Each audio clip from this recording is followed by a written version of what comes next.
طيب بسم الله الرحمن الرحيم الحمد لله رب العالمين وصلي وسلم على سيدنا محمد وعلى آله وصحبه أجمعين. اللهم لا علم لنا إلا ما علمتنا إنك أنت العليم الحكيم. اللهم علمنا ما ينفعنا وانفعنا بما علمتنا وزدنا علما يا رب العالمين. أما بعد, euh, donc nous voici pour ces séances que nous aurons bi'idhnillah ta'ala chaque semaine ensemble pendant ce mois béni bi'idhnillah ta'ala concernant cette notion donc des invocations, en partageant avec vous la lecture de l'ouvrage de l'imam As-Suyuti qu'on va présenter, ça va venir Inch'Allah ta'ala. Concernant le sujet, il s'agit donc de l'invocation et de ce qui tourne autour sans prétendre à un caractère exhaustif. C'est-à-dire que nous n'allons pas exploiter toutes les données concernant les doigts et tout ce qu'il y a autour, mais nous allons traiter avec une introduction quelques éléments concernant ces doigts et nous allons lire ce que nous a proposé l'imam As-Suyuti dans son ouvrage qu'il a dédié à ces invocations-là et comment il l'a formulé. C'est un ouvrage donc qui est connu dans le monde arabophone, qui est traduit en français, que j'ai sous les yeux aux éditions Ibn Qudama. Donc c'est une traduction récente de ces dernières années. C'est un livre qui n'était pas, voilà, je le vois 2022, hein, c'était un ouvrage qui n'existait pas forcément dans la bibliothèque francophone. Donc il est traduit en arabe français, vous pouvez vous le procurer. Même si on vous présentera une tentative de traduction qu'on vous enverra par la suite dans le groupe et que vous pourrez disposer comme vous l'entendez, bi'ifnillahi ta'ala. Concernant les doigts représentent quelque chose d'énorme concernant le croyant, le musulman, dans sa relation avec Allah subhanahu wa ta'ala. Et Allah le dit dans le Coran, wa idha sa'alaka ibadi anni fa inni qarib. Quand mon serviteur te demande, ô Muhammad, ou t'interroge à mon sujet, alors informe-le que je suis proche. Il dit, je exauce celui qui m'invoque lorsqu'il m'invoque. Qu'il réponde donc à mon appel, à mes commandements, et qu'il s'éloigne de mes interdits. Qu'il croit en moi, s'il souhaite être bien guidé, s'il souhaite une guidée donc qui provient d'Allah subhanahu wa ta'ala. Et ces doigts-là, c'est quelque chose qui est dont le musulman est totalement gagnant. Parce que dans un hadith majestueux, le prophète sallallahu alayhi wa sallam nous annonce que le croyant ne perd rien à demander. C'est-à-dire que son invocation, tant qu'elle ne contient pas un péché, une demande de péché ou quelque chose qu'Allah n'agrée pas, ou une demande de rupture de lien, il y aura ce qu'on appelle al-istijab, il y aura ce qu'on appelle l'exaucement de cette invocation. Mais ça veut dire quoi l'exaucement de l'invocation? Le prophète nous le mentionne avec 3 points. Il nous dit l'invocation du croyant, lorsqu'il invoque, elle ne peut lui être favorable que par un de ces 3 éléments-là. Il dit soit Allah lui exauce ici-bas, c'est-à-dire qu'il envoie les résultats. Et ça ne veut pas dire qu'il envoie le résultat sur le champ, parce qu'il y a des personnes qui pensent qu'ils vont invoquer aujourd'hui à 17h et à 17h05, il y a la réalisation de ce qu'ils ont demandé. Il y a des choses qui prennent du temps. Allah subhanahu wa ta'ala, par sa sagesse et son savoir ultime, offre au serviteur ce qu'il a demandé, des fois 1 an, 2 ans, 5 ans, 10 ans plus tard. Donc ça, c'est possible. Deuxièmement, soit Allah subhanahu wa ta'ala lui réserve la récompense de cette invocation au jour dernier. Donc il n'envoie pas les résultats ici-bas, mais Allah lui a réservé cela le jour dernier et il en tirera profit de cette invocation-là le jour dernier dans sa balance positive des bonnes actions. Ou alors, troisièmement, Allah subhanahu wa ta'ala le décharge et le préserve d'un mal, d'un événement qui devait l'atteindre, parmi ces événements tragiques comme une maladie, comme un accident, comme la perte peut-être de quelque chose, de bien ou autre. Allah lui retire ou lui efface cet élément-là. C'est pour ça que les compagnons vont dire Bel nukthir par la suite. Alors, quand ils vont entendre le prophète dire cela, ils vont dire dans ces cas-là, nous allons nous précipiter, nous allons multiplier les invocations, puisqu'au final, le croyant est tout le temps gagnant. Et Soufiane ibn Uyayna, ce grand savant, nous disait que l'un d'entre vous ne soit pas empêché d'invoquer Allah subhanahu wa ta'ala de par ce qu'il connaît de lui-même. C'est-à-dire, des personnes aujourd'hui vont dire oui, mais moi je suis pas pieux, moi je suis pas pieuse, j'ai beaucoup de péchés, j'ai commis beaucoup de torts, donc je ne pense pas qu'Allah puisse m'exaucer, ou je ne me vois pas parmi ceux qui pourraient demander à Allah subhanahu wa ta'ala quelque chose. Et ça, Soufiane ibn Uyayna disent, ne vous bloquez pas par rapport à cela, car notre Seigneur subhanahu wa ta'ala a répondu à la pire des créatures qui est Iblis. Iblis ne l'a-t-il pas invoqué? قال ربي فأنظرني إلى يوم يبعثون قال فإنك من المنظرين. Allah subhanahu wa ta'ala lui a répondu. Il a dit, oh Seigneur, je te demande de me permettre de vivre jusqu'au jour dernier. Et Allah subhanahu wa ta'ala va lui dire, ton souhait est accepté, tu vivras jusqu'au temps précis, c'est-à-dire jusqu'au moment où l'ange Israfil soufflera dans la trompe. Donc vous voyez que Allah subhanahu wa ta'ala a exaucé le vœu de la pire des créatures qui est Iblis, le diable. Alors nous ne pourrons jamais, le croyant ne peut jamais tomber plus bas que Iblis. Au contraire, le croyant est quelqu'un qui est apprécié et agréé auprès d'Allah subhanahu wa ta'ala et agréé auprès des proches d'Allah subhanahu wa ta'ala. Donc ça c'est important de connaître ces éléments-là. Et concernant les invocations, les savants ont cité ce qu'on appelle du adab, d'avoir de adab, voire certains disent que les invocations, elles ont 4 ou 5 grands piliers que doit remplir celui qui invoque. Premièrement, il doit avoir un cœur qui est pur, ou un cœur qui est tourné entièrement à Allah subhanahu wa ta'ala. C'est-à-dire quand il invoque son Seigneur, il n'est pas du tout déconcentré, il est complètement concentré et avec son Seigneur, il est dans cet élément de discussion avec son Seigneur. Deuxièmement, d'avoir une langue qui est préservée. Une langue qui est préservée, c'est-à-dire nous ne prononçons que ce que Allah subhanahu wa ta'ala agrée. D'avoir également des yeux qui sont préservés et d'avoir un ventre qui est préservé. Des yeux qui sont préservés de voir le mal ou de voir des choses qu'Allah désapprouve, et le ventre de choses dont Allah a interdit. Soit il a interdit en soi, comme les choses qui sont interdites, comme l'alcool, le porc en soi, ou des éléments qui sont issus d'un bien, d'un gain illicite, mais en soi sont licites, comme d'acheter du poulet qui est licite, mais je l'ai acheté avec de l'argent qui est illicite. Voire même certains disent que parmi ces invocations, le fait qu'on ne fasse pas d'erreur dans ce que l'on prononce et que nous ne demandons pas une chose qui est mauvaise ou une chose qui n'est pas agréée par Allah subhanahu wa ta'ala. En somme, on ne va pas développer tous ces éléments. Si on a du temps, on en parlera ou peut-être à travers vos interrogations ou autres. Et on va présenter, Inch'Allah ta'ala, l'ouvrage que nous allons lire ensemble et essayer de commenter du mieux que l'on peut. Cet ouvrage que nous allons mentionner et dont nous allons lire son titre en arabe, c'est Siham al-Isaba fi da'awat al-Mujaba, qu'on peut traduire et qu'on a essayé de traduire par les flèches qui atteignent leur cible dans les invocations exaucées. On reviendra sur cet élément, mais on a donné un titre plus général concernant l'affiche et la communication qu'on a faite sur cet ouvrage, où on a parlé des causes de l'exaucement des invocations, puisque c'est l'un des objectifs pour lequel il écrit l'imam as-Suyuti. L'imam as-Suyuti, qui est-il? C'est un grand savant, rahimahullah ta'ala, qui est né donc en l'an 849 de l'Hégire, donc en 1445 de notre ère, donc il y a bientôt plus de 500 ans, plus de 5 siècles. Il est né en Égypte, dans cette ville qu'on appelle Asyut, qui est une ville encore présente, qui est sur le Nil, dans le sud, au sud du Caire, entre Luxor, qui est un peu plus bas, et entre le Caire, qui est plus au nord, et donc qui est sur le Nil. Il va être, et c'est pour ça qu'on l'appelait As-Suyuti, puisqu'il vient de cet endroit-là, bien qu'il est plus connu par Jalal ad-Din, Abul Fadl, Abdurrahman, son prénom, Ibn Abi Bakr, Ibn Muhammad As-Suyuti. Et il est d'obédience donc shafi'ite. Il est issu d'une mère esclave turque et d'un père donc qui était juge, lui, à Asyut. Il va grandir et il va grandir orphelin, puisque son père va décéder avant qu'il atteigne la puberté.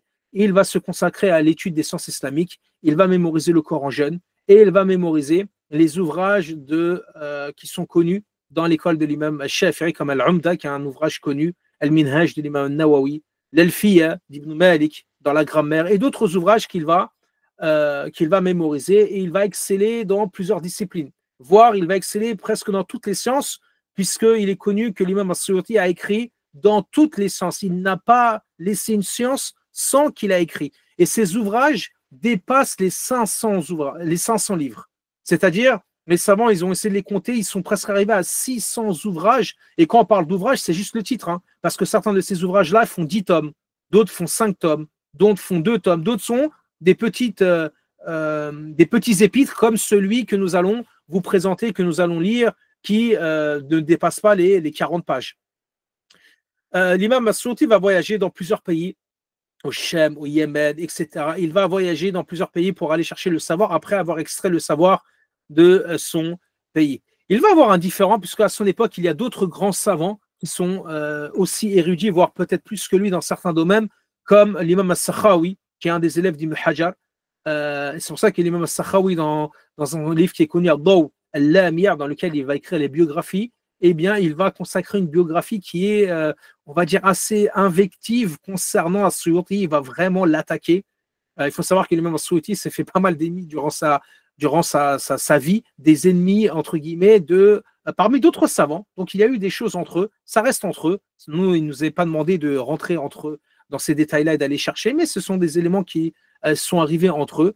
Et l'imam Suyuti va même écrire un intitulé où il va répondre un peu à l'imam Sakhawi en l'invectivant. L'imam Sakhawi, donc dans sa biographie, va lui consacrer une biographie. Donc méfiez-vous si vous tombez dans le livre de l'imam Sakhawi et que vous allez lire la biographie de l'imam Suyuti, vous allez voir qu'il l'attaque en sachant que l'imam Suyuti également a eu des problèmes avec certains des shuyukh de l'imam Sakhawi. Donc peut-être qu'il y a eu une continuité, mais parmi les plus durs envers lui, l'imam Sakhawi n'a pas mâché ses mots, comme l'a dit l'imam Shawkani. Lorsqu'il décrit cela, il dit qu'il considère que c'est une biographie qui est injuste le concernant, qui est composée de critiques violentes, de dénigrement, etc., de ses mérites, et qu'il ne sait pas, en réalité, de dire cela concernant l'imam As-Suyuti. L'imam As-Suyuti, en vérité, il a maîtrisé plusieurs disciplines, bien que l'imam Sakhawi est peut-être plus à même de maîtriser les sciences du hadith et les choses qui sont liées au hadith que l'imam As-Suyuti, mais quoi qu'il arrive, l'imam As-Suyuti fait partie de ces grands savants que nous avons eu dans l'histoire. Il va écrire plusieurs œuvres. Les plus connues, il a son exégèse Ad-Durr al-Manthur, son exégèse dans le Coran, également le Tafsir al-Jalalayn, il fait partie de ceux, donc des deux Jalalayn, Jalal al-Din al-Mahalli et lui, qui ont écrit ce tafsir qui est connu, un tafsir de base qui fait partie des premiers tafsirs que l'on peut lire. Il va écrire également Asbab al-Nuzul sur les causes de révélation des versets du Coran. Il a un commentaire sur le Sahih de Muslim, sur le Muwatta de l'imam Malik, sur le Sunan de An-Nasa'i. Il a écrit une Alfiya, donc des vers de poésie qui dépassent les 1000 vers dans la science du hadith, qui fait partie d'un ouvrage aujourd'hui de référence. Il en a écrit un autre dans la grammaire qui dépasse les 1000 vers, et d'autres ouvrages, notamment son ouvrage connu, Al-Itqan fi Ulum al-Qur'an, son livre dans les sciences du Coran, qui est aujourd'hui une des références majeures dans les sciences du Coran. L'imam As-Suyuti est décédé après l'appel donc de l'aube, le vendredi 19 de Jumada al-Awwal, en 911 de l'Hégire, c'est-à-dire en 1505 de notre ère. Donc il a vécu 50 ans, l'imam As-Suyuti. Parmi ces livres, donc, il y a cet ouvrage-là, cet ouvrage que nous allons lire, Bi'idhnillah ta'ala. Et l'importance de cet ouvrage, elle est sur plusieurs points. Déjà, nous sommes dans une époque où il y a beaucoup d'entre nous qui sommes éprouvés. Les épreuves se sont multipliées, les désirs se sont répandus, les doutes concernant la religion ont augmenté. Et en réalité, le croyant ne peut sortir de toute cette mer agitée qu'en se tournant vers Allah subhanahu wa ta'ala, en se tournant vers son livre, en cherchant son aide, en ne mentionnant que son Seigneur, et cela en développant avec son Seigneur une relation. Et cette relation-là ne peut se développer qu'avec les invocations. C'est pour ça que quand on analyse la vie du prophète sallallahu alayhi wa sallam, elle n'est remplie que de dhikr. Lorsqu'il se réveille, lorsqu'il fait une action, lorsqu'il se prépare à monter sa monture, lorsqu'il va faire ses ablutions, lorsqu'il rentre dans les toilettes, lorsqu'il ressort, lorsqu'il s'assoit, lorsqu'il se lève, on se rend compte que chacun de ces mouvements, donc chacun normalement des mouvements du musulman est lié à l'invocation de son Seigneur, est lié à développer cette relation avec son Seigneur et à apprendre les nobles comportements qu'il doit adopter en tant que croyant lorsqu'il invoque son Seigneur et lorsqu'il parle avec son Seigneur. Et c'est dans ce cadre-là que l'imam As-Suyuti a essayé d'écrire un épître assez concis pour nous mettre en avant des éléments sur ces invocations-là et d'essayer de voir comment ces invocations-là peuvent être exaucées. Est-ce qu'il y a un temps particulier? Est-ce qu'il y a un endroit particulier? Est-ce qu'il y a des invocations qui sont plus propices que d'autres? Est-ce qu'il y a également des caractéristiques qui sont plus propices à l'exaucement de ces invocations de la personne qui invoque ou non? Et donc cet ouvrage va bi'ivnillah ta'ala nous le mentionner. Sans plus attendre, bi'ivnillah ta'ala, après cette courte introduction, on va donc commencer à lire. Donc Bismillah ar-Rahman ar-Rahim. Donc c'est le muqaddima, l'introduction. L'imam As-Suyuti nous fait une introduction donc simple. Il dit Alhamdulillahi alladhi la yukhibu rahiyahu wa la yuraddu da'iyah. والصلاة والسلام على سيدنا محمد وعلى آله وصحبه الفرقة الزاكية وبعد. Donc en français, on a tout le temps en arabe et ensuite on lit en français, la tentative de traduction. Donc louange à Allah, celui qui ne déçoit pas, celui qui espère en lui et ne repousse pas celui qui l'invoque. Donc vous voyez, c'est ce qu'on appelle bara'atu al-istihlal, ce qu'ils appellent nos savants dans le balagha. Dans son introduction, l'imam As-Suyuti nous fait comprendre du thème qu'il va parler. Vous voyez, là c'est une introduction, mais c'était d'usage que les savants, lorsqu'ils commencent leur introduction, ils font la louange à Allah subhanahu wa ta'ala, les salats sur le prophète sallam, et ils implicitement, ils nous disent de quoi ils vont parler sans commencer à en parler. Et donc là, implicitement, qu'est-ce qu'il est en train de nous dire? Celui qui ne déçoit pas, celui qui espère en lui et ne repousse pas celui qui l'invoque, sans même connaître le titre du livre, sans même aller plus loin, on a déjà commencé à deviner que le sujet va parler de cela, va parler de l'invocation. Et donc, c'est ce qu'on appelle bara'atu al-istihlal dans la science de ce qu'on appelle le balagha. Et que la prière et la paix soient sur notre maître Mohammed sallallahu alayhi wa sallam, ainsi que sur sa famille et ses compagnons, ce groupe purifié. Wabad, ceci étant dit, et là il introduit son ouvrage qu'il présente, il va dire فهذا جزء في أدعية المجابة أو إما لوصف في الداعي يستبين أو فضل في الوقت أو المكان أو شرف في الدعاء وردت به الأحاديث أو وردت ici, il faudra qu'on corrige Inch'Allah le tashkil وردت به الأحاديث الحسان والحسان وسميته سهام الإصابة في الدعوات المستجابة والله ici plutôt on corrigera les tashkil, c'est والله أسأل المعانة ou المعونة dans certaines versions ورتبته على 4 فصول وخاتمة ميمونة. Donc il dit voici un recueil sur les invocations exaucées, soit en raison d'une caractéristique propre à l'invocateur qui se distingue, soit par le mérite du temps ou du lieu, ou encore par l'honneur attaché à l'invocation. Donc là, l'imam As-Suyuti nous présente et nous dit que son livre sera composé de 4 chapitres. Le premier, concernant la caractéristique de celui qui l'invoque. Certaines caractéristiques qui ont été citées dans la sunna du prophète sallam, de ceux qui invoquent et dont le prophète dit que leurs invocations ne sont pas rejetées. Deuxième élément, deuxième chapitre qui va traiter, ça sera le temps. Il y a des temps et des moments où l'invocation est propice à l'exaucement. Ensuite, troisièmement, le lieu. C'est-à-dire, il va nous citer des hadiths qui nous parlent de certains lieux où lorsqu'on invoque dans ces lieux-là, il y a un côté propice à l'exaucement. Et encore, par l'honneur attaché à l'invocation, c'est-à-dire la formule que l'on emploie. Il y a certaines formules où le prophète va dire celui qui dit cela, il se verra exaucé. Celui qui invoque Allah de par ces mots-là, ou de par ces caractéristiques, de ces formules-là, etc., etc. Et donc il dit, comme l'ont rapporté des hadiths reconnus, je l'ai nommé, il dit, les flèches qui atteignent leur cible dans les invocations exaucées, et je demande à Allah son aide. Je l'ai organisé donc en 4 chapitres et une conclusion bénie. Donc les 4 chapitres s'articulent sur les 4 chapitres que je viens de vous dire, sur la caractéristique de celui qui invoque, sur le mérite du temps et le moment où on invoque. Il y a des moments dans la journée, dans la nuit qui sont plus propices et des moments également dans des journées particulières dans l'année, des mois particuliers dans l'année où ils sont plus propices à l'exaucement. Des lieux également terrestres, on verra, et également certaines invocations qu'il nous proposera dont le prophète a cité leur mérite en particulier. Donc ce sont les 4 chapitres avec une conclusion avec lequel il terminera cet ouvrage. Donc on va commencer bi'ivnillah ta'ala par le premier élément, ou le premier chapitre plutôt, qui est donc celui qui concerne l'invocateur. Donc, Faslul Awwal, il nous dit Fi ma yarji'u ila ad-da'i, concernant donc l'invocateur. Et là, elle va nous citer pas mal de hadiths. Avant de continuer, il faut savoir que dans cet ouvrage, l'imam As-Suyuti s'est basé sur à peu près 27 ouvrages de référence. Parmi les Sahih, donc Sahih al-Bukhari, Muslim, les Sunan, etc. C'est ce qu'on appelle des masadir. Ici, des masadir de la Sunna, c'est-à-dire quand les savants ils ont observé les différents hadiths et d'où ils proviennent, ils ont pu compter jusqu'à 27 ouvrages particuliers dont il a tiré ces différentes invocations. Il y a parmi ces invocations, avant qu'on rentre dans le détail, il y aura des invocations qui sont authentiques, il y a plutôt des hadiths qui sont authentiques, il y a des hadiths qui sont d'un degré en dessous qu'on appelle Hassan, donc ils sont toujours bons, il y aura des hadiths qui sont faibles, tant qu'ils sont d'une faiblesse dite légère, ils sont toujours bons à l'utilisation, puis malheureusement, on trouvera des hadiths qui sont très faibles, voire des hadiths qui sont inventés. C'est-à-dire que le prophète n'a pas forcément prononcé, et donc on mettra en avant, on essaiera de vous mettre en avant à chaque fois le jugement ou le statut du hadith en question, bi'ivnillahi ta'ala, et ça, c'est d'usage qu'on retrouve cela dans les ouvrages des anciens.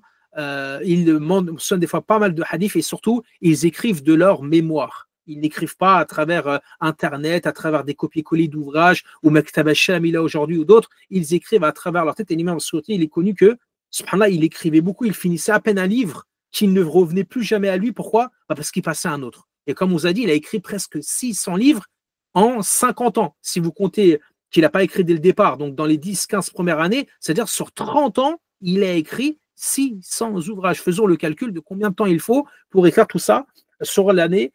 Donc ça montre qu'il n'a pas eu le temps peut-être de revenir et d'étudier ses ouvrages, de voir si c'était OK ou pas OK. Et au total, dans cet ouvrage, il y a à peu près un peu plus de 90 hadiths qu'il va nous citer. On peut en compter 94 à 96, selon le comptage ou selon ce qu'il regroupe, de hadiths qui sera cité dans cet ouvrage-là. Très bien. Al-Faslul Awwalu fi ma yarji'u ila ad-da'i. Donc, le premier chapitre, celui qui concerne l'invocateur. Il nous cite le premier hadith, An Abi Hurayrata, رضي الله عنه قال رسول الله صلى الله عليه وسلم ثلاث دعوات مستجاب لهن لا شك فيهن دعوة المظلوم ودعوة المسافر والسافر المسافر j'ai dans d'autres versions donc on essaie de modifier بإذن الله ودعوة الوالدين على ولدها et dans d'autres نسخة on a ودعوة الوالدين على الولد pas ولدهما mais على الولد de manière générale. Il dit أخرجه البخاري في الأدب أي أدب المفرد son ouvrage وأبو داود والترمذي. Donc le hadith c'est celui-ci, le premier. D'après Abu Huraira, le prophète sallallahu alayhi wa sallam a dit 3 invocations sont exaucées sans aucun doute. L'invocation de l'opprimé, donc celui qui subit une injustice. Il nous indique ici le prophète sallallahu alayhi wa sallam que son invocation elle est exaucée. L'invocation du voyageur et l'invocation des parents contre leurs enfants. Déjà dans ce hadith-là, quand le prophète il dit 3 choses, 3 invocations sont exaucées, le 3 ici, c'est pas al-hasr. C'est pas 3 pour dire qu'il n'y a que ces 3 invocations. Non, ici, il veut mettre en avant parmi ces invocations, puisqu'on va voir qu'il y en a largement plus que ces 3. On va voir qu'il y a, de ce que j'ai pu compter, il y a, si je vous le mentionne un peu d'avance, il y a à peu près une vingtaine, un peu plus d'une vingtaine ou 20 caractéristiques là, de personnes qu'il va citer, donc dont il nous informe dans les hadiths que leurs invocations sont exaucées ou acceptées par Allah subhanahu wa ta'ala. Et bien sûr, quand on dit exaucé, je vous renvoie à ce qu'on a dit en introduction. Ça veut dire quoi exaucer? Parmi les 3 éléments, soit Allah l'exauce ici-bas, soit il leur préserve le jour dernier, soit il leur repousse un mal ou une échéance catastrophique qui devait les atteindre, il les repousse de eux ou de leur famille ou autre à ce niveau-là. Donc c'est de ça dont on parle, de l'exaucation. Bien sûr, il y a d'autres éléments qui doivent rentrer en compte. Parmi les conditions qu'on avait données, le fait de manger halal, le fait de d'autres éléments qui viennent renforcer, comme le fait d'invoquer, de faire les louanges à Allah, de faire les louanges, de faire les salawats sur le prophète, etc., etc. Mais là, ce sont des caractéristiques qui sont internes ou pas internes, puisque c'est pas quelque chose qui est continu, mais qui les touche à un moment donné. L'opprimé, on n'est pas opprimé toute notre vie, on peut l'être à un moment donné. Et l'invocation du voyageur. Alors, il les a mis en avant Da'watul mazloum, c'est celui donc qui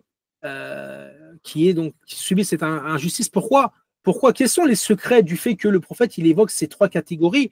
Ils vous disent, les savants, certains savants qui commentent cela, ils vous disent parce que dans l'opprimé, il est vraiment dans un besoin extraordinaire de son Seigneur. C'est-à-dire que il a absolument besoin d'être secouru. Une injustice, quand on subit une injustice et qu'on a cela, on brûle à l'intérieur de cette oppression qui nous détruit ou qui peut nous... Eh bien, l'invocation, elle jaillit tellement du fond de son être, avec humilité et cette détresse-là, que Allah subhanahu wa ta'ala, le mentionne dans pas mal d'endroits de son livre. Amma yujibul muttarra idha da'ahu wa yakshifu as-su'a, n'est-il pas celui qui exauce celui qui est véritablement dans une détresse ou dans une difficulté, n'est-il pas celui qui dissipe également son mal?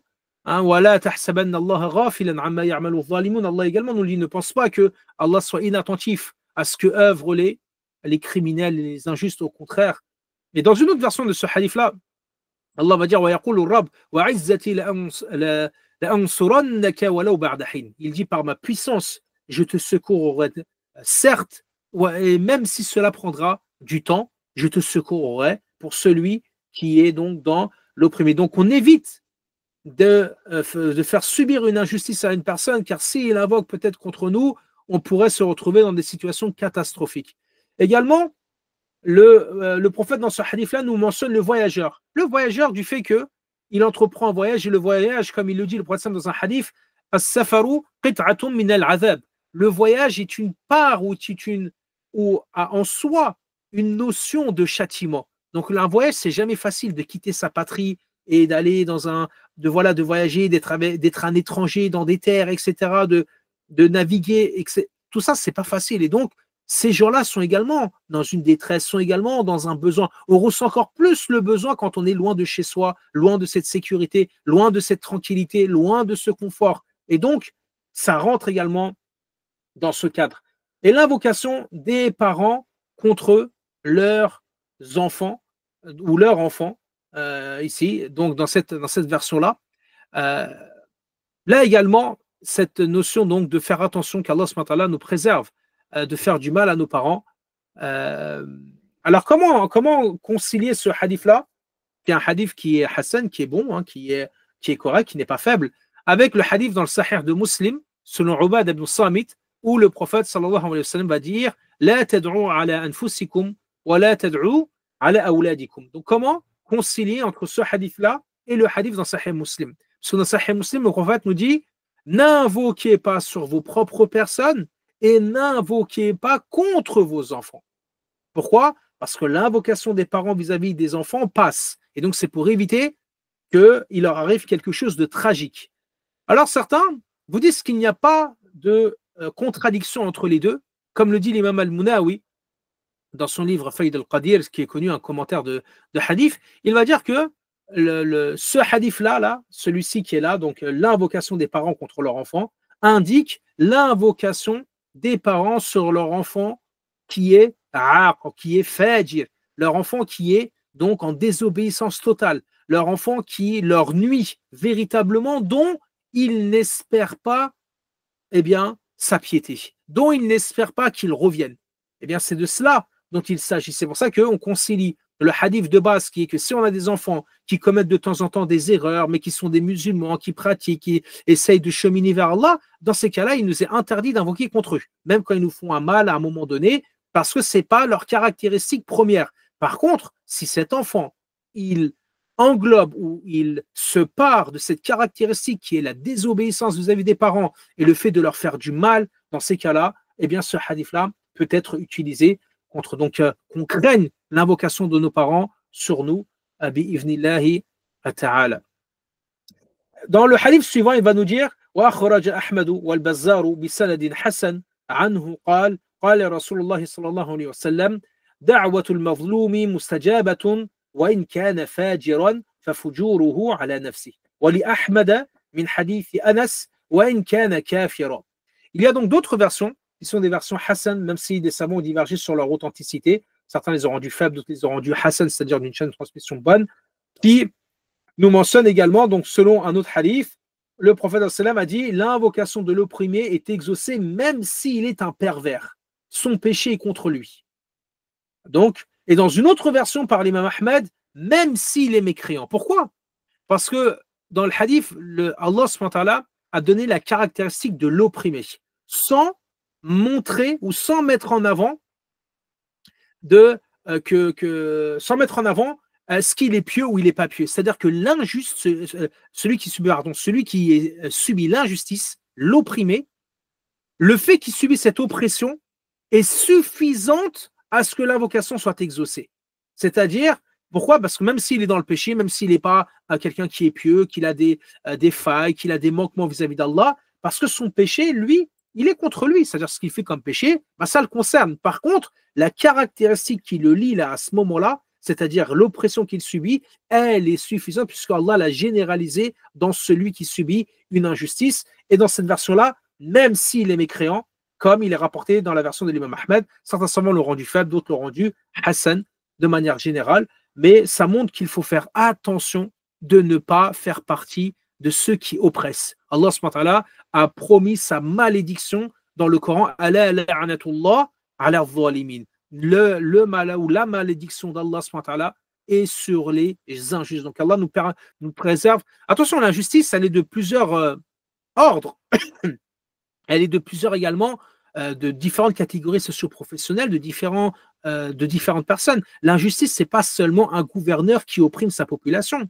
Lui, bien sûr qu'il rentre dedans, mais ça peut être un père qui opprime ses enfants. Ça peut être un mari qui opprime sa femme qui opprime son mari, sa femme ou une mère qui opprime les enfants qui oppriment les parents ou les enfants entre eux-mêmes, un frère qui opprime son frère ou qui opprime sa sœur, etc. Donc, ou son voisin ou quelqu'un, peu importe que l'on ne connaît pas, qu'on quitte ce bas monde et qu'on n'ait commis aucune injustice, puisque le prophète dans Sahih Muslim nous dit l'injustice sera ténèbres le jour dernier. Donc Allah nous préserve de faire partie de ces gens qui sont des oppresseurs ici-bas. Le hadith suivant, il va nous dire وَأَخْرَجَ ابْنُ مَاجَهْ عن أم حكيم قالت قال رسول الله صلى الله عليه وسلم دعاء الوالد يفضي إلى الحجاب. Donc dans cette version-là de Ibn Majah, et ce hadith-là, même s'il est faible, dans la chaîne de transmission, il nous dit l'invocation des parents atteint les cieux sans obstacle. Yufdi ila al-hijab, c'est-à-dire il arrive à un endroit et l'endroit donc de l'exaucement d'Allah subhanahu wa ta'ala. Donc ça confirme ou ça rejoint ce qu'il avait mentionné dans le premier hadith du fait que des parents donc, peuvent invoquer. C'est pour ça que certains donc, disent de faire attention à cela vis-à-vis de leurs parents. Encore un hadith qui confirme et qui nous met en avant trois catégories. Il nous dit وَأَخْرَجَ التِّرْمِذِي عن أبي هريرة رضي الله عنه قال رسول الله صلى الله عليه وسلم ثلاث لا ترد دعوتهم الصائم حين يفطر والإمام العادل والدعوة المظلوم. Dans ce hadith-là également, il nous cite d'après Abu Huraira de Tirmidhi, qui est un hadith Hassan également. Donc là, il nous cite également trois invocations ne sont pas repoussées. L'invocation du jeûneur, et en plus nous y sommes, lorsqu'il rompt son jeûne, celle du dirigeant juste et celle de l'opprimé. L'opprimé, on l'a déjà vu, et là il y a deux caractéristiques. Donc là, si on les compte, on est déjà à 5 caractéristiques. L'invocation donc de celui qui subit une oppression, vous pouvez les noter et commencer à les parcourir, mais l'invocation du voyageur, l'invocation des parents concernant leurs enfants. Ensuite, quatrièmement, le jeûneur lorsqu'il rompt son jeûne. Cinquièmement, le dirigeant juste. Donc là, pour l'instant, on a des 20, à peu près d'une vingtaine de caractéristiques qui va nous citer bi'ivnillahi ta'ala. L'invocation du jeûneur lorsqu'il rompt ce jeûne, ici on a la version hina. Dans d'autres versions du hadith, on a hatta. As-sa'imu hatta yuftir. Donc dans les deux versions, on aurait, donc si on traduit, le jeûneur, donc ses invocations sont acceptées jusqu'à ce qu'il rompt son jeûne. Dans la version que vous avez là sous l'écran, celui-ci indique le jeûneur lorsqu'il rompt son jeûne. Donc ce n'est pas toute la journée, mais c'est à ce moment précis, lorsqu'il va ou lorsqu'il rompt son jeûne. Certains savants ont essayé de répondre, c'est quel temps? Est-ce que c'est après avoir rompu? Est-ce que c'est avant? Ils vous disent c'est un peu avant d'avoir rompu. C'est-à-dire juste un peu avant le Maghrib, de 5 minutes, 10 minutes, de les consacrer aux invocations. Puis lorsque vous rompez, de continuer et de continuer. Vous pouvez encore continuer à invoquer. Voici donc où se trouve cette notion donc d'invocation. Pourquoi également? Parce que le jeûneur, il se prive. Quand on regarde, le jeûneur se prive de shahawat, il se prive de ses désirs les plus basiques, ses instincts les plus bestials, qui est de boire, de manger, d'avoir des rapports avec son épouse ou son époux. Donc à travers cela, il se prive et il est tel, un animal qu'on met dans une cage et dont on prive de nourriture et on prive. Comment il est? Il est dans une détresse, il est dans une... Et donc, il ressemble un peu à ces... Parmi les sagesses, c'est pour cela qu'Allah subhanahu wa ta'ala, ou le prophète l'a mis en avant. Également, le dirigeant juste. Le dirigeant juste, subhanallah, il a toutes les cartes pour opprimer. Il a le pouvoir, il a les soldats, il a la police à sa botte, il a tout ce qu'il veut, il pourrait opprimer, mais il va contredire ses passions. Il va patienter pour ne pas répondre à ses envies et ne pas également réagir face à sa colère ou à ses sentiments ou autres, alors qu'il pourrait le faire. Mais il va préférer bien, utiliser son pouvoir pour répandre la justice d'Allah. Il craint son Seigneur, peu importe le degré dans lequel il est. C'est-à-dire, il est tout en bas de l'échelle dans la société ou il est tout en haut, il ne veut que le bien pour lui et pour ses pairs. Et donc, à travers cela, le fait qu'il est bon et qu'il est juste, eh bien, ça fait en sorte que les gens qui sont sous sa responsabilité vont également trouver des éléments, des intérêts les concernant dans ce bas monde. Et donc, il représente un élément, un pilier central on va dire, du maintien de la paix, du maintien des biens de manière générale dans un pays. Si le gouvernement ou les dirigeants, que ce soit même dans une entreprise, tout dirigeant en réalité, s'il n'est pas juste et qu'il ne pratique pas la justice, verra sa société et verra ses employés également se retourner contre lui un jour ou l'autre et invoquer en sa défaveur. Donc ça, c'est quelque chose qui est également à mettre en avant. Et bien sûr, celle de l'opprimé, c'est pour confirmer ce qui avait été dit précédemment. L'auteur continue, il nous dit وأخرج البيهقي في شعب الإيمان عن أبي هريرة رضي الله عنه عن رسول الله صلى الله عليه وسلم قال ثلاث لا يرد الله دعاءهم الذاكر الله كثيرا والمظلوم والإمام المقسط. Donc là, il vient rajouter une autre catégorie, puisque les deux autres, elles ont déjà été mentionnées. Donc, Al-Bayhaqi a mentionné d'après Abu Huraira, le prophète a dit, et ce hadith-là, il est Hassan, même si certains l'ont rendu faible, mais avec ses shawahid, il peut monter au degré de Hassan. Donc, il est bon également.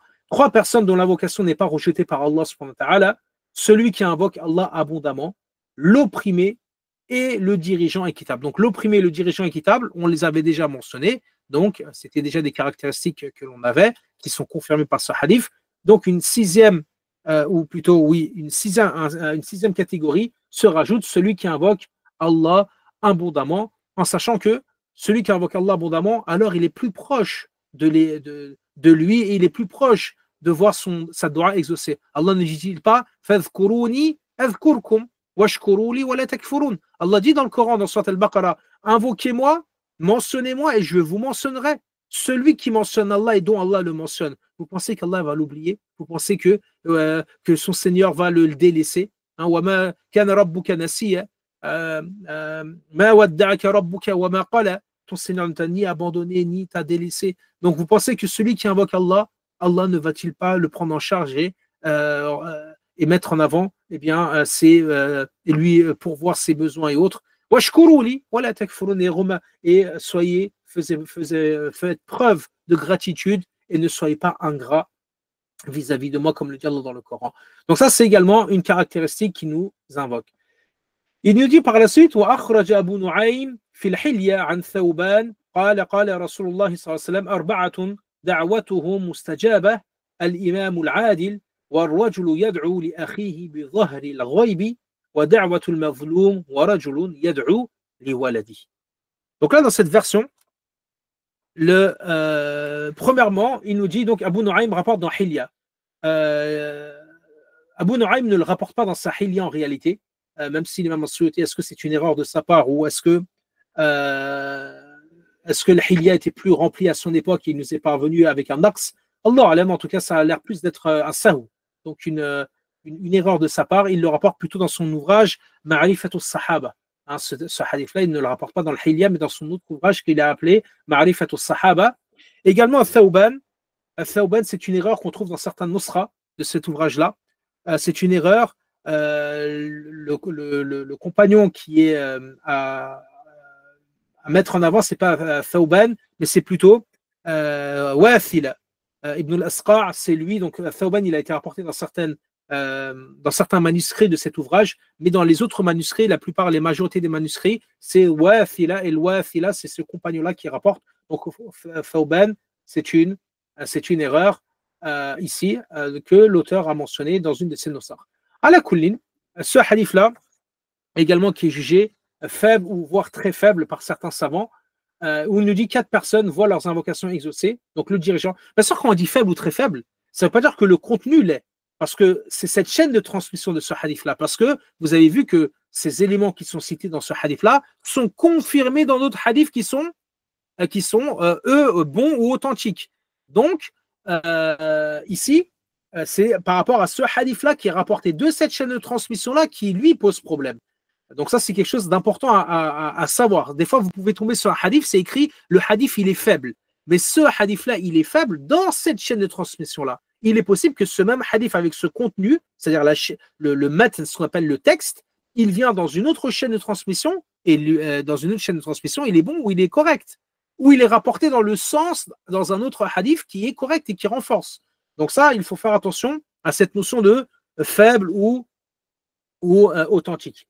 Donc là, il nous dit 4 sont exaucés. L'imam al-Adil, donc le dirigeant juste, on l'a vu tout à l'heure dans le hadith qui était bon, que ça c'est valide. Celui qui invoque son frère pour son frère en son absence. Ça, c'est un nouvel élément qui nous rajoute. Donc, c'est une 7e caractéristique. L'opprimé, donc ça, on avait déjà mentionné, et celui qui invoque pour son enfant. Donc là, c'est pour et pas contre. Donc pour son enfant, voire contre également, c'est dans ces 2 cas, il y a cette validité. Pour confirmer ce hadith-là, puisqu'on va venir sur celui qui invoque pour son frère en son absence, on va voir, il va nous dire وأخرج الطبراني في الكبير عن ابن عباس رضي الله عنهما قال قال رسول الله صلى الله عليه وسلم دعوتان لا بينهما وبين الله حجاب دعوة المظلوم ودعوة المرء لأخيه بظهر الغيب. Ce hadith-là également est faible, bien qu'il est confirmé, on va voir par d'autres hadiths qui sont eux authentiques. Donc 2 invocations, il nous dit ne rencontre aucun obstacle auprès d'Allah subhanahu wa ta'ala, l'invocation de l'opprimé et celui ou celle que quelqu'un fait pour son frère en son absence. On va voir c'est quoi cette notion de ce qu'il fait pour son frère en son absence. On confirme également le hadith. Il va dire وأخرج البخاري في الأدب وأبو داود والترمذي عن عبد الله بن عمرو عن النبي صلى الله عليه وسلم قال أسرع الدعاء إجابة دعاء غائب لغائب. Il nous dit, donc ce hadith-là également, qui est un hadith, lui, également qui est faible dans sa chaîne de transmission, il nous dit, donc sur Abdullah ibn Amr, le prophète m'a dit, l'invocation la plus rapide à être exaucée est celle d'une personne pour un absent. Ces hadiths-là, ils sont confirmés par ce hadith, lui, qui est authentique et qui est également rapporté par l'imam Muslim. Mais là, l'auteur rapporte cette version donc, de l'imam Ahmed. Il nous dit وأخرج أحمد والبخاري في الأدب عن أبي درداء رضي الله عنه أن النبي صلى الله عليه وسلم قال كان يقول إن الدعاء المرء المسلم لأخيه بظهر الغيب عند رأسه ملك موكل كلما دعا لأخيه بخير قال آمين ولك مثله. Ce hadith-là, lui, par contre, qui est authentique et dont sa base est dans Sahih Muslim, il nous dit l'invocation du musulman pour son frère en son absence est exaucée. Un ange est dessiné à sa tête, c'est-à-dire de celui qui invoque. Il invoque, donc là, il est seul dans sa chambre, il invoque pour son ami. Ça peut être pour son frère, c'est-à-dire ici, quand il parle du frère, c'est pas seulement le frère de sang, c'est le frère, c'est-à-dire en islam, sa sœur en islam. Donc cette femme qui invoque vis-à-vis de son frère ou de sa sœur en islam, elle est chez elle, personne ne le sait, elle invoque, elle dit, oh Allah, facilite-lui, donne-lui des bénédictions, fais-lui miséricorde, pardonne-le. eh bien, il y a un ange qui est à sa tête. Donc, pendant qu'elle invoque, il y a un ange qui est là, qui est désigné spécialement pour cela. À chaque fois qu'elle invoque ou qu'il invoque un bien pour son frère, l'ange dira Amin et pour toi la même chose. C'est-à-dire, l'ange dit Amin et pour toi la même chose. Et c'est pour ça que, en vérité, l'invocation qu'il fait pour son frère, elle retourne également pour lui. Il en bénéficie. Regardez comment c'est beau. Regardez comment notre religion, elle est belle. Subhanallah, c'est-à-dire qu'en invoquant pour notre frère, en lui demandant ce qu'on demande pour lui, eh bien, en fait, on l'a demandé également pour nous. Et lui, s'il demande pour nous, eh bien, en réalité, il l'a également demandé pour soi-même. Donc, pourquoi donc se rajoute cette caractéristique-là? On continue de mentionner les hadiths qui mentionnent cette notion-là. Il nous dit وأخرج البخاري في الأدب من طريق السنابحي, c'est pas si, il faudra que je corrige là ici, c'est السنابحي أنه سمع أبا بكر الصديق رضي الله عنه قال إن دعاء الأخ في الله تستجاب. Donc il nous dit, ou dans une version, إن دعوة الأخ في الله تستجاب. Donc ce hadith-là, il est authentique dans l'Adab al-Mufrad. Donc l'imam al-Bukhari rapporte dans son livre Al-Adab, bien Sunabihi, donc là il est que l'invocation d'un frère en Allah est exaucée. Donc ça confirme encore cette version. Et on termine également pour confirmer, vous voyez, l'imam a souhaité ça, c'était d'usage des anciens.